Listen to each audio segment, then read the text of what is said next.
Okay, I finally got around to doing that video on that time America launched a manhole cover in outer space with a nuclear bomb, and it turns out that's actually the lesser of two interesting parts of this story, because America also dropped a nuclear bomb on top of 6 people to prove that nukes were safe. Today we're talking about Operation Plum Bob. The professional way to explain it would be to say that it is a bunch of nuclear testing that was carried out by the United States government in the late 1950s in the deserts of Nevada. However, in reality, it is more akin to the United States government dicking off with nuclear warheads in the desert like they're a bunch of rednecks on 4th of July with fireworks. We'll shoot fireballs at it. But first, a word from our sponsor. Oh, Nicholas. Yeah. Is this my Father's Day present? Well, I do have a surprise for you. What's that? Our credit cards are maxed out. I'm gonna need you to fix it. I'd like to go shopping. This video is brought to you by Henson's Shaving. Okay, here's the deal. Henson's is a family-owned machine shop that makes parts for the aerospace industry. There's literally parts on the Mars rover that these guys made, and one day they woke up and they're like, hey, we're just gonna make the most precise safety razor on the market. And this is it. This is all they sell. It comes in aluminum or titanium. If you want to pay extra, it comes with a little stand. And then they also sell the razor blades, so you have a one-stop shop, not because their razor blades are proprietary, because this thing will take any shaving razor blade on the market. You don't have to buy their proprietary cartridge. You don't have to sign up for their monthly delivery thing. No, you buy this one time and then you can put any 5-cent razor in it and shave for the rest of your life. So the product itself is fantastic, but more importantly, the company is awesome, because every time a YouTuber does an ad like this, they get sent a little media packet full of talking points, what to say, what not to say, and so on. Now, I'm not supposed to disclose this, but the brief that I got for Henson's basically said there is no script, do whatever you want, we trust you. Also, in the first paragraph, they said this, quote, if for whatever reason you don't get a good shave with our product, please let us know. If we can't help you, then don't endorse us. We think we've made one of the very best razors in the world. If you disagree, we'd rather not ask you for a non-genuine endorsement. So the razor's great, and this is the type of company that you actually want to give your money to. I'm gonna have a link for them down below. Let's get back to the video. All right, Operation Plum Bob takes place in 1957. There was a total of 29 nuclear explosions, and they were testing all kinds of different stuff. They had biomedical testing going on with pigs, seeing how radiation affected them and at what distance. Then they were covering the pigs with blankets, seeing what materials blocked the radiation, what materials didn't. They also conducted experiments on 18,000 US service members, basically having them dig a trench off in the distance and hide in it while they detonated a nuclear warhead to see how they held up. And then they had different buildings and structures built out of different materials, trying to see which building materials blocked radiation the best and which ones blocked them the worst. Now, when this started, all the bombs that were being detonated off the top of a tower or from a high altitude weather balloon. They were just detonating nuclear warheads into the open atmosphere. What could possibly go wrong, right? And the important context here is that it's 1957. The world became aware of nuclear weapons 12 years prior at the end of World War II, and a couple years after that, the USSR had their own nuclear weapons. We are well off into the Cold War, and nuclear hysteria is at an all-time high. So by this point in time, the American general public doesn't just understand that nuclear weapons make a really big boom, they also, to some degree, also understand radiation and nuclear fallout. So everybody kind of understands what's going on at this point. I mean, they've even got cartoon turtles teaching kids what to do in case a nuclear bomb gets dropped near them. So naturally, when everybody finds out the government is strapping nukes to balloons and blowing them up in the desert, there's quite a bit of concern, you know, like, hey, maybe that's a bad idea. And then everybody finds out this is actually how the government's planning on protecting them from a nuclear strike from the Soviet Union, by taking one of our nukes and blowing up the Soviet nuke in the sky right above everybody's heads. Ladies and gentlemen, the Genie air-to-air missile. Okay, you gotta remember, this is the 1950s. There's no intercontinental ballistic missile that can reach from the Soviet Union into America yet. So this means that the only nuclear strike risk really comes from Soviet bombers flying into America and dropping their bombs. So we gotta be ready to shoot down these planes, right? Obviously. Problem, again, it's the 1950s. There's no sophisticated anti-air systems yet, okay? There's not really any air-to-air missiles that our fighter jets can shoot accurately. So the going theory was that we're going to use this nuclear fucking missile and shoot it at an entire formation of Soviet planes and blow all of them up at once. Genius! Okay, and on a rudimentary level, this makes complete sense, right? If you can't be accurate, you increase the margin of error. If you're not good with shooting a pistol, maybe grab a shotgun, it's easier to hit your target. However, what they've went and done with the Genie missile might be a little bit of overkill, because what they've essentially said is, well, I'm not very accurate with air-to-air missiles for shooting down planes, so instead I've opted to create a spawn point for the fucking sun. So naturally, now everybody's absolutely terrified, and the government's like, guys, calm down. It's gonna be completely fine. There's no, you know what? I'll just prove it to you. Give me 5 volunteers and a camera guy, but don't tell him what he's doing. On July 19th, 1957, the United States government detonated a Genie air-to-air nuclear missile with a 1.5 kiloton warhead directly above the heads of 5 US service members that volunteered to be there, and a camera guy that was not informed of what he was doing until a couple hours beforehand. I'm out. What? You cannot pull out of this. I'm pulling out. We're way too deep to pull out. I'm pulling out. No, we are not. You're leaving it in. I've been pulling out for years, son. And in your head, you're probably picturing like 5 dudes in hazmat suits with a welding mask on. No, it's literally 5 bros in their military uniforms standing in the middle of the desert with no glasses, making direct eye contact with a nuclear explosion while one of them is holding a sign that says Ground Zero, Population 5, because that shit's funny. We felt a heat pulse, a very bright light, a fireball. It is red. The sky looks black about it. It is boiling above us there. It is rapidly losing its color. There is the ground wave. It is over, folks.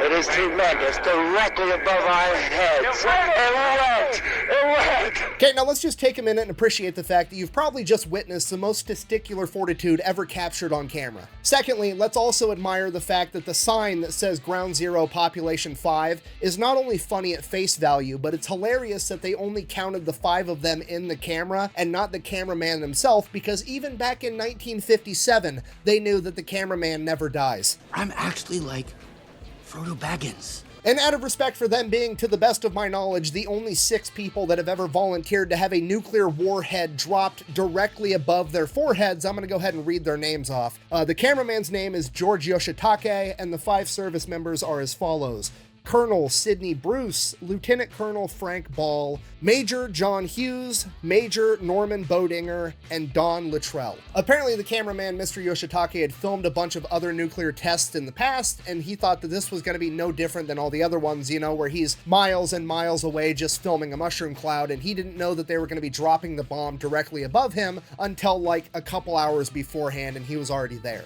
After arriving to the test site, he was briefed on what was going to go down, and according to him, he was pretty much completely unfazed. He did not care at all, and he was 100% game to partake in this experiment, which I think we can all agree is gangster as fuck. This is what I picture. What did you picture? I walk in there like a fucking gangster. And then he goes on to live a normal life until he passed away in 2013 at the age of 84. And the other 5 service members that were also involved in this experiment all lived full, happy lives. As far as I could tell, the youngest any of them passed away was 71, and the rest of them all lived into their 70s. And while it's great that they were all okay, the PR stunt itself wasn't really that effective because the general public wasn't swayed very much by it. They still wanted them to stop blowing up nuclear bombs all the time. So finally, the US government's like, fine, we'll stop blowing up so many bombs in the desert. And the American people are like, and above the desert in the atmosphere. Okay, fine. And above the desert in the atmosphere.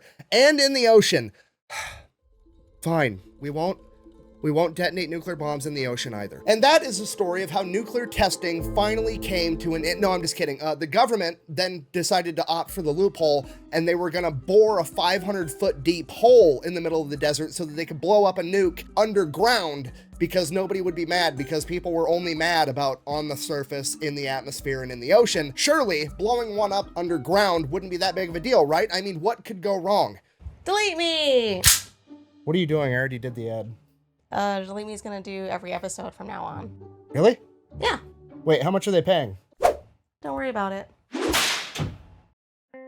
Anyways, you guys know the deal by now. It's pretty straightforward. You give Delete Me money, they turn around and they make sure that data brokers on the internet aren't selling your personal information, and after they get it all taken down initially, they continue to monitor it and make sure nobody else starts selling it in the future. So if you're interested, I'll have a link and a discount code down below. Let's keep going. I mean, I'm not an overly smart guy or an explosions expert or anything, but I mean, off the top of my head, I've got some concerns. Primarily, I've seen the cinematic masterpiece Armageddon, where Bruce Willis convinced me that a bunch of dudes that work on an oil rig are easier to train to be astronauts than teaching astronauts how to drill a fucking hole. I mean, that was the entire premise of the movie. Drill a hole, stick a nuke down it, blow the planet you're on in half. I understand 500 feet probably isn't deep enough for that to be realistic, but still, nothing good can come of this. You're gonna like piss off King Kong or unleash that Balrog thing that killed Gandalf in Lord of the Rings. Something bad is gonna happen. Now, luckily, they're not planning on detonating a nuclear warhead in this hole. They're just planning on blowing one up. And what I mean by that is the premise of this experiment was basically, remember, we're worried about the USSR bringing bombers, planes, and dropping a nuclear bomb on America. And we're planning on shooting those USSR bombers down. Essentially, we're gonna blow up those planes that have a nuclear weapon on board. They wanna know what happens when you blow up a nuclear weapon with a conventional type bomb or missile, right? So they're gonna stick a nuclear warhead in the hole with another bomb, and they're gonna blow up the conventional bomb and see if that blows up the nuclear bomb as well, because we need to know that. And the going theory is that the nuke is not going to explode because nuclear bombs have to be set off in a very particular way, and if they don't get set off in that exact way, there's safety measures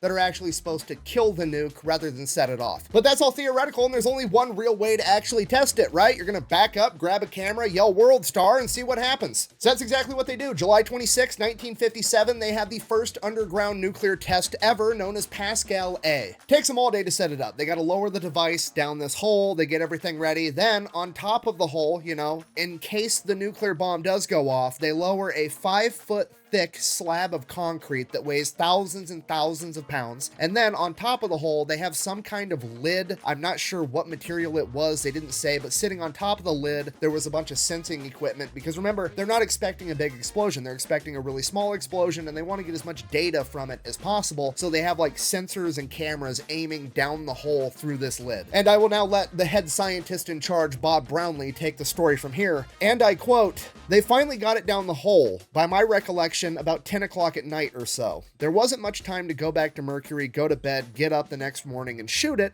So somebody said, why don't we just shoot it now and then go in? And it was the world's finest Roman candle, because at night it was all visible. Blue fire shot hundreds of feet into the air.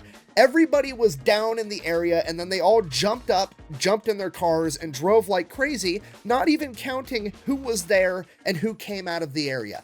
So the safety equipment didn't work. The nuclear part went off, generating an explosion about 50,000 times bigger than they were anticipating. Apparently, the explosion was so large that seismic equipment from all over the world could sense this explosion. You know, seismic equipment being the shit they use to detect earthquakes. Another scientist that was present described it as, and I quote, "the biggest damn Roman candle you ever saw. It was beautiful.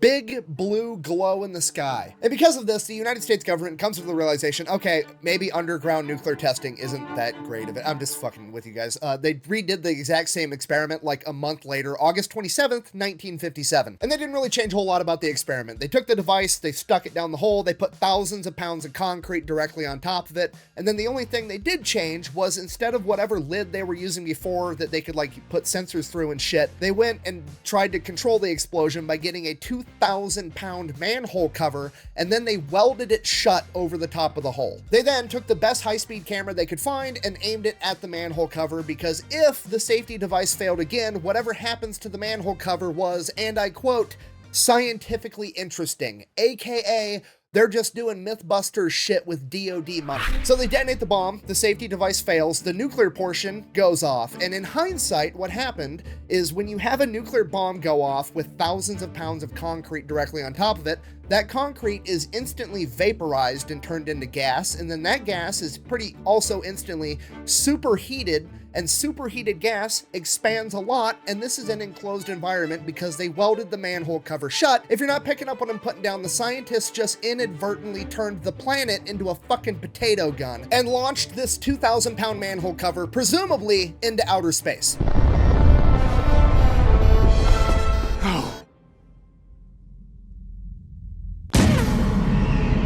So all the scientists, being pros, start asking the question that everybody wants the answer to. How fast do you think that manhole cover was going? So they go to the high-speed camera. Okay, this camera is taking 1 frame per 1,000th of a second. Okay, it's a lot of fucking pictures. The manhole cover appears in 1 singular frame, and that is it. So because it was only captured by a single frame and not multiple frames, they can't calculate how far it was traveling over a period of time, so all they can calculate is the minimum speed that it would have to be going to only be captured by a single frame in the span of the camera shot. And the calculation they came up with was that manhole cover was moving at least 150,000 miles an hour. That is Mach 195. It is 195 times faster than the speed of sound. And the best part about all this is that this happened prior to Sputnik 1, meaning that if this manhole cover made it into outer space, it was the first man-made object to ever make it into outer space. Buh! It didn't make it into outer space. It would have burnt up in the atmosphere just like meteorites do. Buh! Oh shit, you're right. I completely forgot that every single meteorite that's ever come into the Earth's atmosphere is burnt up completely and never actually makes it to the ground. I'll be right back. I've got to go tell all the dinosaurs to stand up and quit being babies, because clearly they're exaggerating.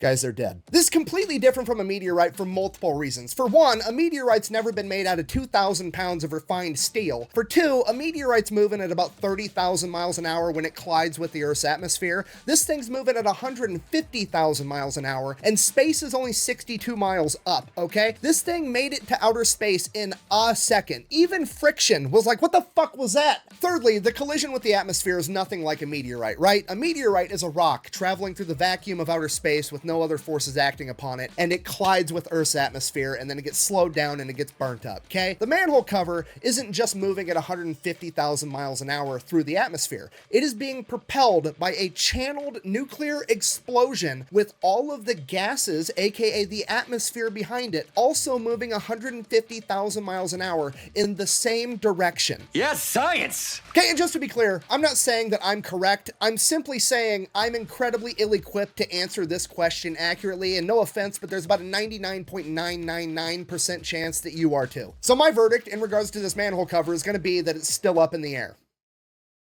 It's a horrible dad joke. I'm sorry. Moving on. Now, fast forward, nuclear testing continued both underground, above ground, and in the atmosphere until 1963, when they signed a treaty with the Soviet Union and Great Britain that the only nuclear testing allowed was going to be underground. Now, fast forward again a couple of decades, and people's concerns over atmospheric nuclear bomb detonations turned out to be 100% legitimate because a ton of people ended up having elevated risks of cancer. Both the 18,000 soldiers that were present at Operation Plum Bob had highly elevated likelihoods of developing leukemia and thyroid cancer, as well as thousands of civilians that were living in towns near the test sites. And I know what you're thinking, how come those people got cancer, but the guys that literally stood underneath a nuclear bomb as it was detonated didn't? Well, the way that nuclear radiation works is that it dissipates pretty quickly over like 2 to 3 days, and then it's completely gone. Which is why, like, all the old videos and protocols telling you what to do in case of a nuclear attack always told you, you know, duck and cover from the initial blast wave and then make your way inside and stay inside for like a week. After that, the radiation is decayed enough that it shouldn't hurt you. So the guys that were exposed to that bomb directly overhead were exposed to it for presumably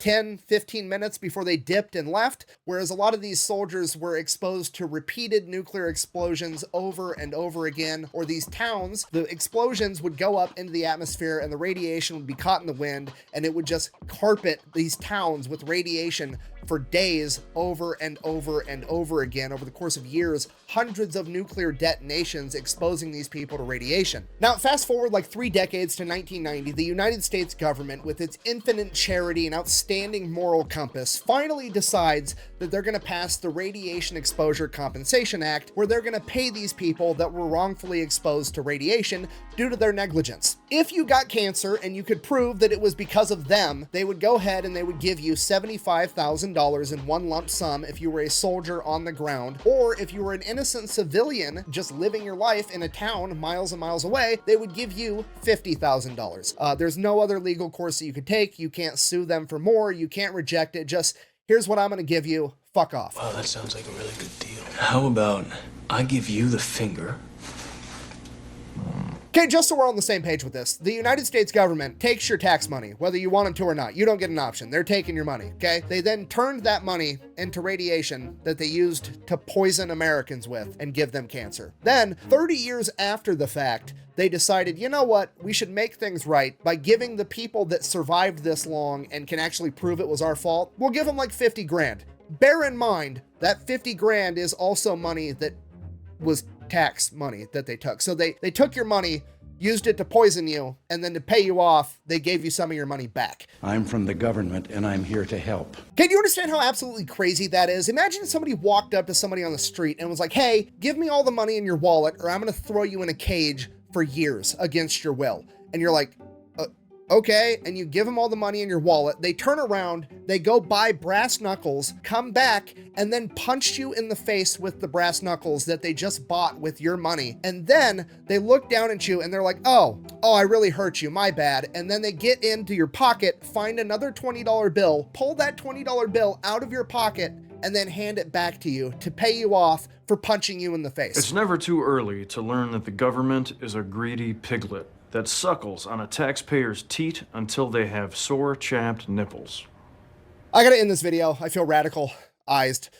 In conclusion, this has been the story of 6 crazy bastards that volunteered to have a nuclear bomb detonated directly above their head, and that time that America may have accidentally launched a manhole cover into outer space, potentially becoming the first man-made object ever, and that time that the US government poisoned tens of thousands of people with radiation, giving them cancer, and basically had no consequences for it whatsoever. Thanks for watching. Best way to support the channel is go buy some merch over at thefatelectrician.com. Quack bang out.